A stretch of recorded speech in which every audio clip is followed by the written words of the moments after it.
Everyone wants the million. Almost nobody sits through the path that unlocks it. Here's the piece people ignore because it's not glamorous. The first $100,000 is the wall. It's thick, cold, and it doesn't respond to clever talk. You push, it refuses. You save, it laughs.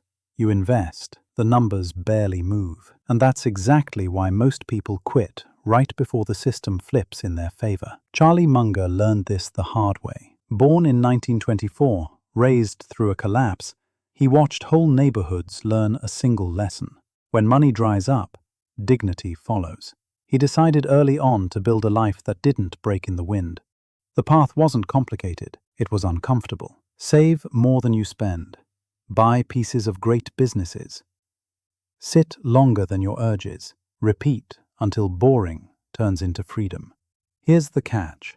Until you cross that first $100,000, compounding is almost invisible. You'll feel crazy. You'll feel behind. You'll feel tempted to make a smart move that blows up 3 years of steady progress. That's the trap.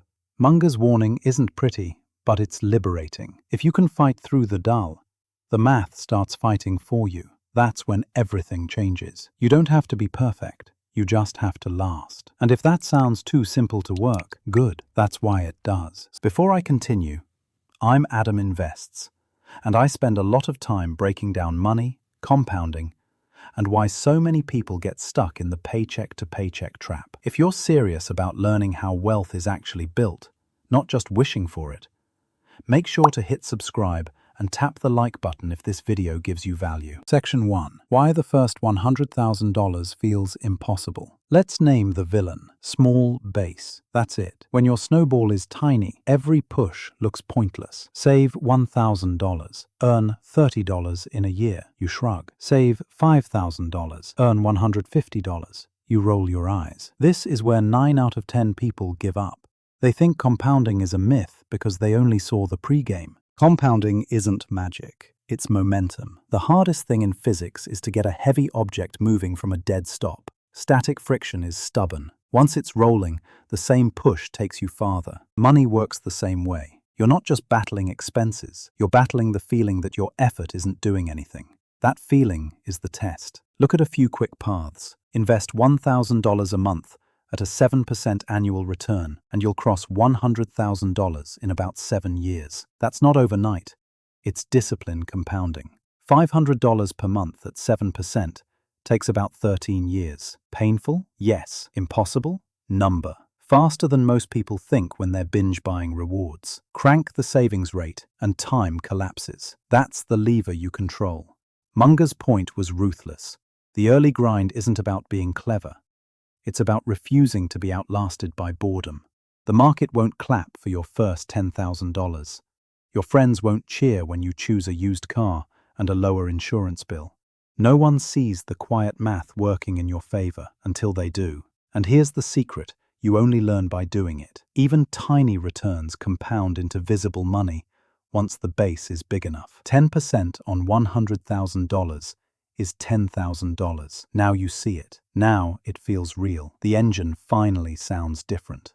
But you only hear that sound if you endure the silent stretch. The wall is real. So is the flip on the other side. The question is whether you can stomach the silence long enough to reach it, because the silence doesn't last forever. Section 2. The wins you can't see and how to make them automatic. Most people don't fail because the math is hard.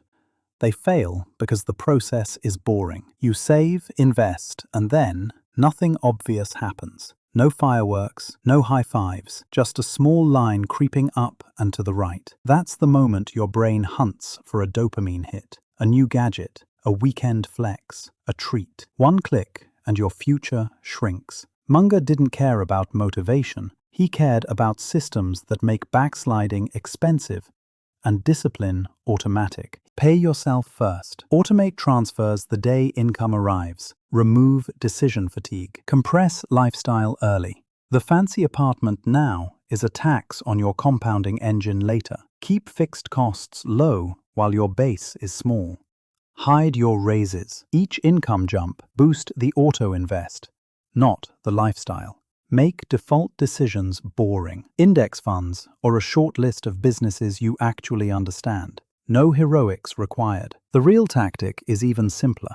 Protect your savings rate like it's oxygen, because it is. The first $100,000 lives or dies on your ability to manufacture cash and not leak it. Cash is the bridge to compounding. Kill the bridge, you never see the other side. Most people will argue for complexity, exotic trades, fancy charts, shiny trends. Complexity is a seductive way to avoid the obvious. The obvious wins. Spend less than you earn. Invest the gap. Don't touch it. Munger built a fortune by choosing durability over entertainment. It looks dull, it works. And when your brain whispers that it's all too slow, remember this: boredom is not the enemy. Boredom is a feature. It's the price of the result you say you want. Now for the enemy you don't see coming. Section 3. The hidden tax that kills your savings rate. The sneakiest drain on your first $100,000 isn't inflation, it's comparison. Munger called envy the only vice with zero payoff. He wasn't being cute. He was describing how people quietly sabotage compounding. Your neighbor upgrades his car. Suddenly, yours feels old. Your friend posts Europe in summer. Suddenly, you deserve it too. The urge to match status doesn't feel like spending. It feels like catching up. But the bill isn't just the price tag. It's the lost compounding on every dollar that could have crossed your bridge. Munger and Buffett used to laugh at the rich-looking crowd. Fancy house, fancy parties, fancy debt. They'd seen this movie. Booms make people look invincible. Busts reveal leverage. In 2008, a lot of success vanished. The debts didn't. That's why Munger hammered one idea. It's better to be quietly solvent than loudly fragile. Here's a rule that will sound harsh until it saves you. Stop buying symbols. Buy cash flow. Buy time. Buy optionality. That old car you keep 2 more years, that's optionality. That modest apartment, optionality. Every tiny decision that preserves your savings rate doesn't feel rich. It makes you rich. Does this mean you never spend? Number. It means you stop spending to impress. Munger never chased applause.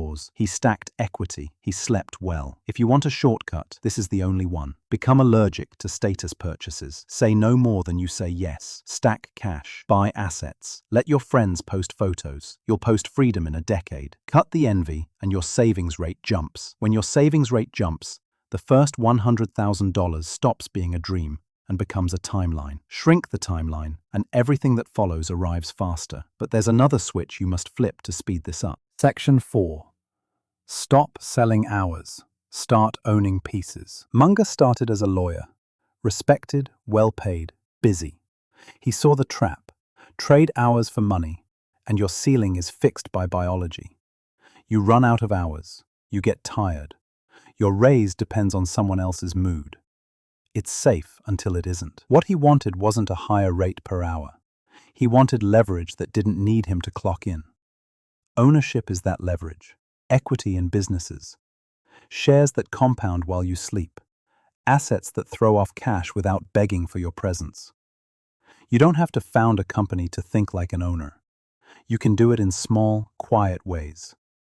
Buy broad markets and hold them through boredom. Accumulate stakes in businesses you actually understand and admire. Reinvest dividends. Turn cash flow back into more cash flow. Let time do what hustle can't. Munger admired Costco because it did one thing for decades and treated customers well. He admired BYD's relentless execution before most of the world cared. He missed plenty. He didn't care. Owners don't need every pitch. They need a few pitches they can hold. If all you have is your job, that's fine. Start stacking equity on the side. Even small positions put you on the owner's path. Your first $100,000 is the proof that you've crossed the line from consumer to capitalist. That's the identity shift that matters. And once you own, a new challenge appears. Section 5. The expensive habit nobody talks about. Selling winners too soon. Most investors obsess over buying. Munger's scar came from selling. He bought great businesses at fair prices, watched them rise, and then clipped a modest profit to feel clever. The real run happened after he left. That's the cost of impatience you don't see on a statement. The fortune you never let grow. The cure is not never selling. The cure is asking better questions. Did the business get worse, or did the price just go up? Is the thesis broken, or is your brain chasing a hit of I did something. Munger loved to say the big money sits in waiting, not in motion. That doesn't mean denial. It means accepting that compounding needs uninterrupted time. If you keep uprooting the tree to admire the roots, you get shade, never. This is where most people bleed. They hold garbage too long and sell greatness too early. Both mistakes come from the same place. Activity addiction. We're surrounded by screens that beg us to do something. Munger did less. He let boredom work for him. Want a litmus test? If your only reason to sell is, it's up, you may be paying a hidden tax called short-term cleverness. Don't confuse motion with progress. Own good assets. Keep your hands off. Review slowly. Adjust only when the facts change. You'll feel weird. You'll feel behind when everyone else is flipping. Then one day you'll look at your basis, your unrealized gain, and the time you didn't waste. That's the quiet victory nobody sees on social media. But being patient isn't enough if you're patient in the wrong places, which brings us to the skill that saves you from disasters you never need to meet. Section 6. The richest sentence in investing. I don't know. Ignorance with humility makes you cautious. Ignorance with confidence makes you broke. Munger built a fortune by ruthlessly staying inside a circle of competence. If he didn't get it, he passed. He let 99% of pitches go by. He was fine missing fads if it meant dodging landmines. That discipline made him a magnet for controversy. He blasted crypto in a 2023 op-ed and said it should be banned. He got heat for calling certain trading apps casinos. He was blunt about tech he didn't understand and admitted when he was late. He was okay being unpopular because survival greater than applause. Here's how to apply it. Define your circle. What businesses can you explain like a teacher? What risks can you measure? Document your no-go zones. If you've been burned in a sector, write the rule that would have saved you. Practice saying, I don't know, out loud. It's not weakness. It's a hedge against damn expensive mistakes. Replace prediction with preparation. Stress test your holdings. Assume shocks will come. Make sure you can sit through them. Humility scales better than bravado. The market punishes certainty built on air. Every I don't know saves you time, money, and pride. It also keeps your attention on the few bets that matter. But even a great portfolio can be ruined if your life is a circus. Munger learned the hard way what to avoid off the spreadsheet. Section 7. The 3 multipliers of ruin. Debt, drama, and fools. Debt makes you fragile. Drama steals your focus. Fools drain your future. Munger watched these 3 destroy more compounding than bear markets. He saw it in the Depression, in every panic since, and in his own circles. Debt. It's a calm noose. You don't feel the squeeze until the tide goes out. Munger and Buffett kept Berkshire's leverage conservative for a reason. Sleep matters. If your plan only works with perfect conditions, your plan is bad. Simple as that. Drama, legal fights, volatile partners, messy private lives. Manufactured chaos consumes the energy compounding needs. Munger endured real tragedy. That's part of life. But he refused to invite more chaos in. Less noise equals more progress. Fools, low-integrity people multiply problems you can't hedge. Munger had a rule. Work with people you like, admire, and trust. If the person fails that test, the deal is a pass. Walking away is cheap insurance. These don't sound like investing tips. They are. Your balance sheet doesn't exist in a vacuum. The wrong spouse, the wrong partner, the wrong loan can erase a decade of discipline. It won't show up as a red candle. It shows up as, we had to sell at the worst time. Build a margin of safety in your life. Cash buffer, prudent debt, calm relationships, slow, boring habits. This is how you keep your seat when the storm hits, because storms always hit. And when you've protected your downside, you can focus on the upside that compounds. Great partners and simple principles. Section 8. Why the right partners double your edge. Most partnerships fail because they're built on convenience, not values. Munger and Buffett lasted 6 decades because they shared a worldview. Trust wasn't a slogan. It was the operating system. No games, no hidden agendas, no late-night gotchas. They weren't clones. Buffett leaned optimistic. Munger leaned skeptical. That friction made them better. They argued cleanly. If the logic won, they moved. If it didn't, they waited. Ego stayed out of the room. Results walked in. Apply this to your life even if you never run a fund. Choose mentors who prize integrity over noise. Work with people whose word beats the contract. Balance your temperament with someone who sees what you miss. Agree on principles, not just tactics. It saves 1,000 future fights. This wasn't about chasing the biggest returns. It was about avoiding the dumb mistakes that end the game. They missed some hot runs. They slept well anyway, because the game isn't to look right this quarter. The game is to be alive for the next 40 years of compounding. You don't need a Buffett to start. Be the kind of partner a Buffett would want. Reliable, rational, patient. That standard alone will filter your circle. And now we're back to the beginning, the part that doesn't trend on social media, but quietly wins. Conclusion: the $100,000 test and the dare to be boring. The first $100,000 is the proving ground. Not of intelligence, of discipline. Cross it, and compounding starts to show up in big, obvious numbers. Miss it, and you'll spend a lifetime chasing angles that never add up. This is what Charlie Munger taught by living it. Keep your life cheap while your base is small. Save until it stings. Then automate it so you don't backslide. Own pieces of real businesses and stop flipping. Kill envy, kill debt, kill drama. Say "I don't know" fast.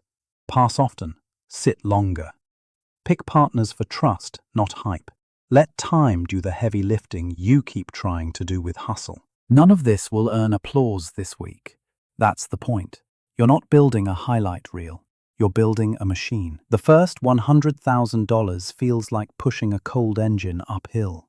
Then, at some quiet moment, the engine warms, the hill flattens, and your money starts working harder than you do. If you're under $100,000 today, don't be discouraged, be determined. Make this the season you move from consumer to owner, from motion to patience, from envy to independence.